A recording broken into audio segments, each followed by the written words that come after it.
Daily Words of God.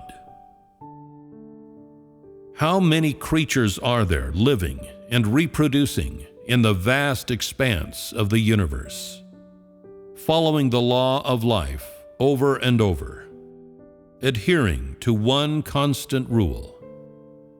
Those who die take with them the stories of the living, and those who are living repeat the same tragic history of those who have died. And so mankind can't help but ask itself, why do we live? And why do we have to die? Who is in command of this world? And who created this mankind? Was mankind really created by Mother Nature? Is mankind really in control of its own fate? For thousands of years, mankind has asked these questions over and over again. Unfortunately, the more that mankind has become obsessed with these questions, the more of a thirst he has developed for science. Science offers brief gratification and temporary enjoyment of the flesh, but is far from sufficient to free mankind of the solitariness, loneliness, and barely concealed terror and helplessness deep within his soul.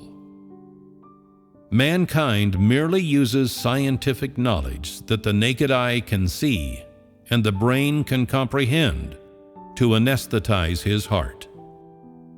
Yet such scientific knowledge cannot stop mankind from exploring mysteries. Mankind does not know who is the sovereign of all things in the universe. Much less does he know the beginning and future of mankind. Mankind merely lives, perforce, amidst this law. None can escape it, and none can change it. For among all things, and in the heavens, there is but one from everlasting to everlasting, who holds sovereignty over everything. He is the one who has never been beheld by man, the one whom mankind has never known, in whose existence mankind has never believed. Yet he is the one who breathed the breath into mankind's ancestors and gave life to mankind. He is the one who supplies and nourishes mankind for its existence and guides mankind up to the present day. Moreover, he and he alone is whom mankind depends on for its survival. He holds sovereignty over all things and rules all living beings beneath the universe. He commands the four seasons, and it is he who calls forth wind, frost, snow, and rain. He gives mankind sunshine and brings the coming of night. It was he who laid out the heavens and earth, providing man with mountains, lakes and rivers, and all the living things within them.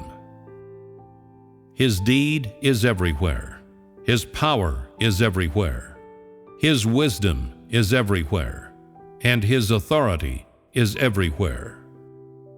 Each of these laws and rules is the embodiment of his deed, and every one of them reveals his wisdom and authority.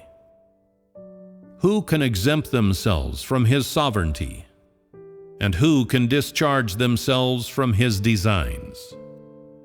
All things exist beneath his gaze, and moreover, all things live beneath his sovereignty. His deed and his power leave mankind with no choice but to acknowledge the fact that he really does exist and holds sovereignty over all things.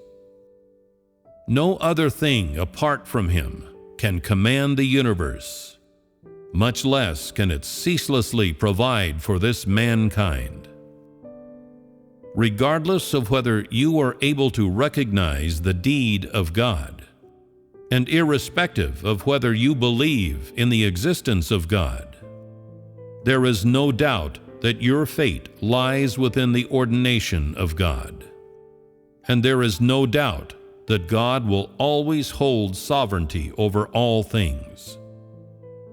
His existence and authority are not predicated upon whether or not they can be recognized and comprehended by man. Only He knows man's past, present, and future, and only He can determine the fate of mankind. Regardless of whether you are able to accept this fact, it will not be long before mankind witnesses all of this with his own eyes. And this is the fact that God will soon bring to bear. Mankind lives and dies under the eyes of God. Mankind lives for the management of God. And when his eyes close for the final time, that is also for the very same management. Over and over again, man comes and goes, back and forth. Without exception, it is all part of the sovereignty and designs of God. The management of God is always going forward and has never ceased. He will make mankind aware of His existence, trust in His sovereignty, behold His deed, and return to His kingdom. This is His plan, and the work that He has been conducting for thousands of years.